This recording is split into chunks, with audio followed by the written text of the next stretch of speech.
መከላከያ ሰራዊቱ ከአማራ ክልል ለቆ ሊወጣ እንደሚችል ተሰማ። ይህንን ፍንጭ የሰጡት የሰሜን ምዕራብ እዝ አዛዥ ሌተናንት ጀነራል ብርሃኑ በቀለ ሲሆኑ ሰሞኑን ለወታደራዊ አዛዦች ባደረጉት ስብሰባና በነበረ ውይይት ላይ ይህ ጉዳይ ተነስቷል ሲሉ የመረጃው ምንጮች ሹክ ብለዋል።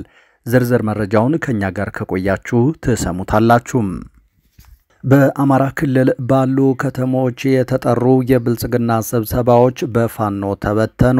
የፋኖ ኃይሎች ስብሰባዎችን ከመበተናቸው በተጨማሪ የብልጽግና አመራሮችን ይዘው መውሰዳቸውም ተሰምቷል። በሌላ በኩል ሙሉ ጦራቸውን ይዘው በሁሉም የጎጃምና ደቡብ ጎንደር ዞኖች ጦርነት እየመሩ የሚገኙት የአገዛዙ ጦር የምስራቅ እዝ አዛዥ ሌተናንት ጀነራል መሐመድ ተሰማ ጽንፈኛ ያሉትን ኃይል ለማጥፋት ይወሰድ ያሉትን ስልት በተመለከተ በይፋ ተናግረዋል። ጀነራሉ በአማራ ክልል በአገዛዙና በፋኖ መካከል የቀጠለውን ጦርነት ከሚመሩትና ብዙ ኪሳራ ካጋጠማቸው ጀነራሎች መካከል ግንባር ቀደሙ ናቸው። ዛሬም በተለያዩ የክልሉ አካባቢዎች ውጊያው ተጠናክሮ ቀጥሏል። ዝርዝር መረጃውን ከኛ ጋር ከቆያችሁ ታደምጡታላችሁ። አሜሪካ በትግራይ የሚገኙ ተፈናቃዮችን ወደ ቀያቸው ለመመለስ ትኩረት ሰጥታ እንደምትሰራ አስታውቃለች። የአሜሪካ አምባሳደር ማሲንጋ በትግራይ ለ2 ቀናት ከህወሓትና ከክልሉ ባለስልጣናት ጋር መክረዋል። ዝርዝር መረጃም በጉዳዩ ላይ ደርሶናል፣ የምትሰሙት ይሆናል። ሰላም ጤና ይስጥልን። በመላው የዓለም ክፍል ሆናችሁ ዝግጅታችንን የምትከታተሉ ክቡራትና ክቡራን የኢትዮስ ሚዲያ ቤተሰቦች እንደምን ቆያችሁ? እነሆ ከተለያዩ ታማኝ መረጃ ምንጮች የደረሱንን አዳዲስ መረጃዎች አጠናቅረን ቀርበናል። ለቻናላችን አዲስ ሆናችሁ ካላችሁ ሰብስክራይብ አድርጉ። ቪዲዮውንም ላይክ እና ሼር በማድረግ እንድትጀምሩ በትህትና እንጠይቃለን። በቀጥታ ወደ መረጃዎቹ አለፍን። እስከ መጨረሻው ተከታተሉን። ጠቅላይ ሚኒስትር አብይ አህመድ ከሚኒስትሮቻቸው ጋር ባደረጉት ስብሰባ የጤና ባለሙያዎች ጥያቄን ከተቀበልን መምህራንና ሌሎች ሰራተኞችም ተመሳሳይ ጥያቄ በማንሳት ወደ አድማ ስለሚያመሩ ያለን አማራጭ የቻልነውን ያህል ጥረት በማድረግ አድመኞችን ስርዓት ማስያዝ ብቻ ነው ብለው መመሪያ ማውረዳቸውን ስማቸው እንዲገለጽ ያልፈለጉ አንድ ከፍተኛ የመንግስት ባለስልጣን ጠቁመዋል። አንዳንድ የካቢኔ አባላት ከችግሩ ጥልቀት አኳያም በተወሰነ ደረጃ ለአንዳንድ ጥያቄዎቻቸው መልስ በመስጠት ነገሩን ለማርገብ እንዲሞከር ሐሳብ ሰንዝረው የነበረ ቢሆንም ሐሳባቸው በጠቅላይ ሚኒስትሩ ተቀባይነት ሳያገኝ ቀርቷል ነው ያሉት የመረጃው ምንጮች። በአሁኑ ሰዓት ጠቅላይ ሚኒስትሩን እንቅልፍ የነሳቸውና ያስጨነቃቸው ሌሎች ሰራተኞችና መምህራን ተመሳሳይ አድማ እንዳይቀጥሉ የሚለው ነው ያሉት ምንጮች። ዶክተሮችን ጭምር በሽብርተኝነት መክሰስ የተጀመረው ሆን ተብሎ ሌሎች አድማ እንዳይጀምሩ ለማስፈራራት ነው ብለዋል።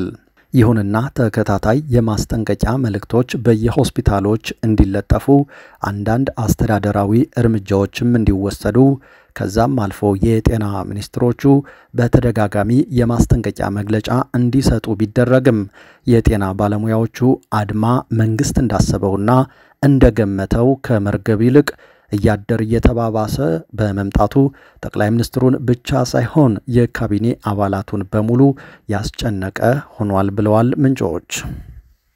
በአማራ ክልል ተሰማርቶ ከፋኖ ጋር ውጊያ እያደረገ የሚገኘው መከላከያ ሰራዊቱ ክልሉን ለቆ ሊወጣ እንደሚችል ተሰማ። የሰሜን ምዕራብ እዝ አዛዥ ሌተናንት ጀነራል ብርሃኑ በቀለ ሰሞኑን ለወታደራዊ አዛዦች ባደረጉት ስብሰባና በነበረ ውይይት ላይ ይህ ጉዳይ ተነስቷል ሲሉ የቅርብ ምንጮች ገልጸዋል።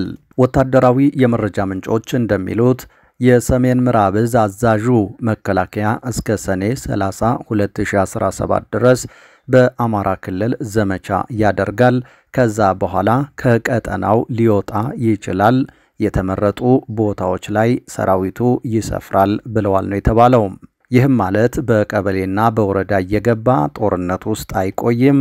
እስከ ሰኔ 30 2017 ድረስ ብቻ ነው በጋራ ዘመቻው የሚቆየው ሰራዊቱ።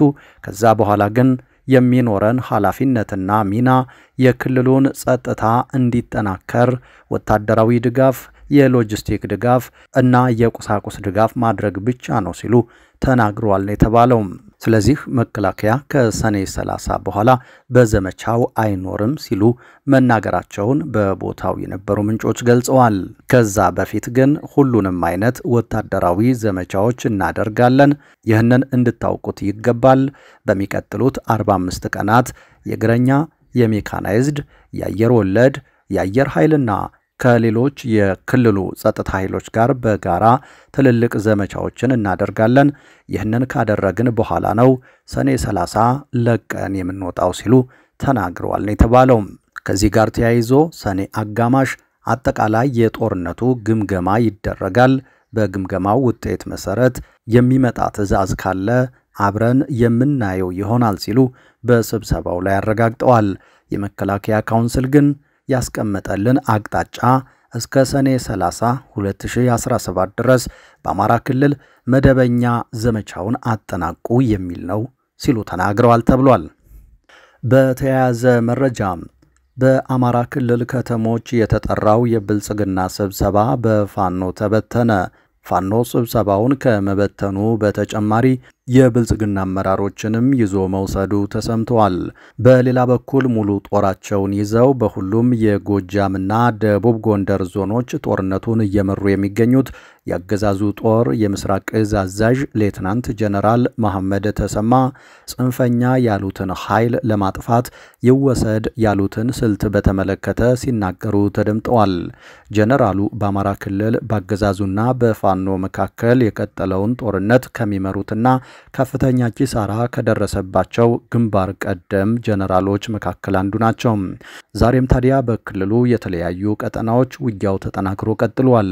በምስራቅ ጎጃም ዞን ደጀን ወረዳ ግንቦት 12 2017 ዓ.ም ለ16 ሰዓታት በዘለቀ ውጊያ የሻለቃ አመራሩን ጨምሮ 42 ያገዛዙ ጦር አባላት ሲገደሉ ከ20 በላይ የሚሆኑት ደግሞ ቆስለዋል ሲል የአማራ ፋኖ ብሔራዊ ኃይል አስታውቋል።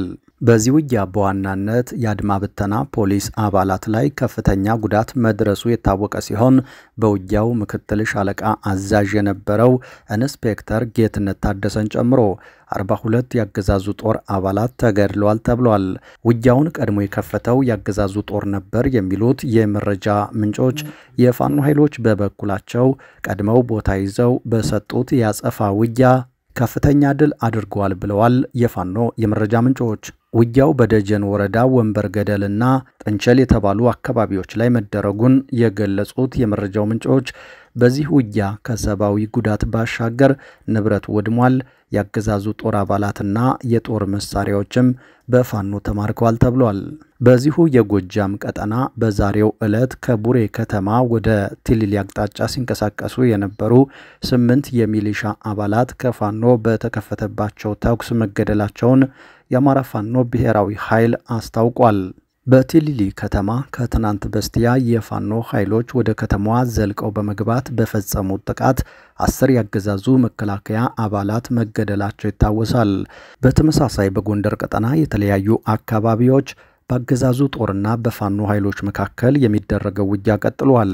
በሰሜን ጎንደር ዞን ደባርቅ ከተማ ቅርብ ርቀት ደጋ መርባ በተባለ አካባቢ ሰፍሮ በነበረ ያገዛዙ ጦር ላይ ከትናንት በስቲያ የፋኖ ኃይሎች ውጊያ ከፍተው ከ26 በላይ አባላት ተገድለዋል ሲል የጎንደር ቀጠና የፋኖ የመረጃ ምንጮች አረጋግጠዋል። የፋኖ ኃይሎች በአገዛዙ ጦር ሰፈር ላይ ውጊያ የከፈቱት ከሌሊቱ 9 ሰዓት እስከ 11 ሰዓት ለሁለት ተከታታይ ሰዓት ሲሆን ጥቃቱን ተከትሎ አካባቢውን የፋኖ ኃይሎች ሙሉ ለሙሉ መቆጣጠር ችለዋል ሲል አፋብኃ አስታውቋል። አዳርቃይ ወረዳ በርማርያም ከተማ በተመሳሳይ የፋኖ ኃይሎች ውጊያ ከፍተው የወረዳ አመራሩን ጨምሮ ያገዛዙ ሰዎች ላይ የሞትና የአካል ጉዳት መድረሱን የቀጠናው የመረጃ ምንጮች ተናግረዋል። በተያያዘም በጎንደር ከተማ 9ኛ ፖሊስ ጣቢያ ላይ ዛሬ ሌሊት ከፍተኛ ተኩስ ተከፍቶ የፖሊስ አባላት መቁሰላቸውን የከተማዋ ነዋሪዎች ተናግረዋል። በተመሳሳይ ትናንት ምሽት ያገዛዙ ጦር አባላት ከጎንደር ዙሪያ ወረዳ ማክሰኘት ከተማ ወደ ጠዳ ሲንቀሳቀሱ በነበሩ የሚሊሻና የፖሊስ አባላት ላይ ምንዝሮ የተባለ ቦታ ላይ የደፈጣ ጥቃት ተፈጽሞባቸው ከ10 በላይ የሚሆኑት መገደላቸውን ለማወቅ ተችሏል። በተያያዘም በወሎ ቀጠና መቄት ወረዳ ወቄጣ ከተማ ውስጥ አገዛዙ ትናንት የጠራው ስብሰባ በፋኖ ኃይሎች መበተኑን የቀጠናው የመረጃ ምንጮች ተናግረዋል። አገዛዙ ከ200 በላይ ወታደሮችን በዙሪያው አሰማርቶ ወቄጣ ላይ ህዝብ ሰብስቦ ለማነጋገር የጠራው ስብሰባ ነው በፋኖ ኃይሎች መበተኑ የታወቀው። በተመሳሳይ በወረዳው ሃና መኳት ከተማ ሊካሄድ የነበረው የብልጽግና ስብሰባ የፋኖ ኃይሎች የከፈቱትን ተኩስ ተከትሎ መበተኑን የአማራ ፋኖ ብሔራዊ ኃይል አስታውቋል። በሌላ በኩል ሙሉ ጦራቸውን ይዘው በሁሉም የጎጃምና ደቡብ ጎንደር ዞኖች ጦርነቱን እየመሩ የሚገኙት የአገዛዙ ጦር የምስራቅ እዝ አዛዥ ሌተናንት ጀነራል መሐመድ ተሰማ ጽንፈኛ ያሉትን ኃይል ለማጥፋት ይወሰድ ያሉትን ስልት በተመለከተ ተናግረዋል። ሌተናንት ጀነራል መሐመድ ተሰማ የሰሜን ጎጃም ዞን ወቅታዊ ሁኔታን በተመለከተ በተጠራ ስብሰባ ላይ ቀበሌን ማዕከል ያደረገ መዋቅር እግር መትከል በመተግበር የወረዳ የጸጥታ ኃይሉን አጠናክሮ በማሰማራት በህዝብ ውስጥ ያለ የጠላት ሴልን መያዝና የጽንፈኛውን ሎጂስቲክ የማድረቅ ተግባር በቀጣይ ያመራሩ ተልዕኮ ነው ሲሉ ተደምጠዋል። ጠላት ሲሉ የጠሩት ፋኖ እየፈረሰና እየተበተነ ያለ ኃይል ነው። አደረጃጀቱ ፈርሷል። የሰው ኃይሉ የተኩስ አቅሙ አቅርቦቱና በአመራር አቅሙ ስለተመናመነ በጣረሞት ላይ ይገኛል ሲሉ የተደመጡት መሐመድ ተሰማ ይህ ልቅምቃሚ ኃይል የየአካባቢው የጸጥታ ኃይልና ማህበረሰቡ ነው ማጥፋት ያለባቸው ሲሉም ትዕዛዝ ሰጥተዋል ተብሏል። ሌተናንት ጀነራል መሐመድ ተሰማ እነዚህ ተበታትነው የሚገኙ ጠላቶቻችን የሚጠፉት የዞንና የቀበሌ የጸጥታ አካላት እያንዳንዱ የቀበሌ ህዝብን በማሳተፍ ራሱ ህዝቡ ለአካባቢው ሰላም ዋስትና እንዲሰራ እንዲሁም የተዘጋጀውን የጸጥታ ኃይል በመያዝ አካባቢው ላይ ህግ የማስከበር ስራዎችን አጠናክሮ ሲቀጥል ነው ሲሉም ተደምጠዋል። በዚሁ ስብሰባ ላይ በብልጽግና አገዛዝ የአማራ ክልል ርዕሰ መስተዳድር የኢኮኖሚ አማካሪ አቶ ቀለምወርቅ ምህረቴ፣ በቀጠናው የተሰማራው ኮር አዛዥ ብርጋዴር ጀነራል አዲሱ መሐመድ፣ የሰሜን ጎጃም ዞን የብልጽግና አገዛዝ አስተዳዳሪ አቶ አሰፋ ጥላሁንና ሌሎች የጸጥታና የብልጽግና አመራሮች መሳተፋቸውን ለማወቅ ተችሏል። በሌላ ዜና አሜሪካ በትግራይ የሚገኙ ተፈናቃዮችን ወደ ቀያቸው ለመመለስ ትኩረት ሰጥታ እንደምትሰራ አስታውቃለች። የአሜሪካ አምባሳደር ኤርቪን ማሲንጋ በትግራይ ክልል ለ2 ቀናት ከህወሓትና ከክልሉ ባለስልጣናት ጋር መክረዋል። ዋናው ተግባራችን የተፈናቀሉ ዜጎችን ወደ ቤታቸው መመለስና የትግራይ ህገ መንግስታዊ ወሰንን ማረጋገጥ ነው የሚሉት ደግሞ ሌተናንት ጀነራል ታደሰ ወረደ ናቸው። የአሜሪካ አምባሳደር ወደ ትግራይ ክልል ያቀኑት ትናንት ሲሆን በተለያዩ የክልሉ ከተሞችና ቦታዎች ተዘዋውረው ከተለያዩ ባለስልጣናት ጋር መክረዋል። አምባሳደር ማሲንጋ የብልጽግናው መንግስት አገዛዝ ህጋዊነት የላችሁም በማለት የሰረዘውን የህወሓት መሪዎችን ዶክተር ደብረጽዮን ገብረ ሚካኤል፣ አቶ አማኑኤል አሰፋና ወይዘሮ ፈትለወርቅ ገብረ እግዚአብሔርን ጨምሮ ከተለያዩ ወታደራዊ አመራሮች ጋር መክረዋል ነው የተባለው። የክልሉ ጊዜያዊ አስተዳደር ፕሬዝዳንት ሌተናንት ጀነራል ታደሰ ወረደ ከአምባሳደር ማሲንጋ ጋር የመከሩ ሲሆን የፕሪቶሪያውን ስምምነት በተመለከተ ግልጽ ውይይት አድርጓል ተብሏል። በውይይቱ የጊዜያዊ አስተዳደሩ ፕሬዝዳንት በክልሉ የተፈናቀሉ ዜጎችን የመመለስና የትግራይ ህገ መንግስታዊ ዳር ድንበርን የማረጋገጥ ጉዳይ ቀዳሚ ተግባራችን ነው በማለት ለአምባሳደሩ ሲናገሩ ተደምጠዋል። ይህ መሰረታዊ ፍላጎትን ለማሟላት በሚደረገው ጥረት ላይ ያለው እንቅስቃሴ ቀላል አይደለም ያሉት ሌተናንት ጀነራል ታደሰ ወረደ በፕሪቶሪያው ስምምነት መሰረት ሁሉም ጥያቄዎች ከፌደራል መንግስቱ ጋር በመነጋገር ለመፍታት እየሰራን ነው ይላሉ። በኢትዮጵያ የአሜሪካ አምባሳደር ኤርቪን ማሲንጋ በበኩላቸው የትግራይ ጊዜያዊ አስተዳደር የፕሪቶሪያውን ስምምነት በአግባቡ ተግባራዊ እንዲያደርግ መንግስታቸው አስፈላጊውን ድጋፍ እንደሚያደርግ ገልጸዋል። አምባሳደር ማሲንጋ በትግራይ የሚገኙ የተፈናቃዮችን ጉዳይ ጊዜ የማይሰጠውና አስቸኳይ መፍትሄ የሚያስፈልገው በመሆኑ ወደ ቀያቸው ለመመለስ ትኩረት ሰጥተን እንሰራለን ሲሉ በግላቸው ኃላፊነት ወስደዋልም ተብሏል። በኢትዮጵያ የአሜሪካ አምባሳደር ማሲንጋ ትናንት ግንቦት 12 ቀን 2017 ዓ.ም በሽሬ የሚገኙ ተፈናቃይ መጠለያ ካምፖችን የጎበኙ ሲሆን በሽረ እንዳስላሴ ጉብኝታቸው ከህወሓት ከጊዜያዊ አስተዳደሩና ከሰራዊቱ ከፍተኛ አመራሮች ጋር በተለያዩ ጉዳዮች ላይ ተወያይቷል ተብሏል። አምባሳደር ማሲንጋ ከህወሓት ሊቀመንበር ዶክተር ደብረጽዮን ገብረ ሚካኤልና ከዋና ጸሐፊዋ ፈትለወርቅ ገብረ እግዚአብሔር ጋር መምከራቸው የታወቀ ሲሆን ከትግራይ ወታደራዊ አዛዦች ጋርም በግልጽ ተወያይቷል ተብሏል።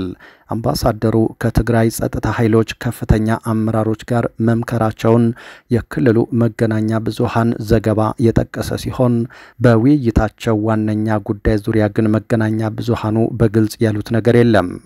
የተወደዳችሁ አድማጭ ተመልካቾቻችን ከተለያዩ ታማኝ መረጃ ምንጮች የደረሱን አሁናዊ መረጃዎች እነዚህ ነበሩ። ኢትዮስ ሚዲያ ከቆይታ በኋላ በሌሎች መረጃዎች ድጋሚ ይጠብቃችኋል። በያላችሁበት የዓለም ክፍል ሰላም ጊዜ ተመኘን።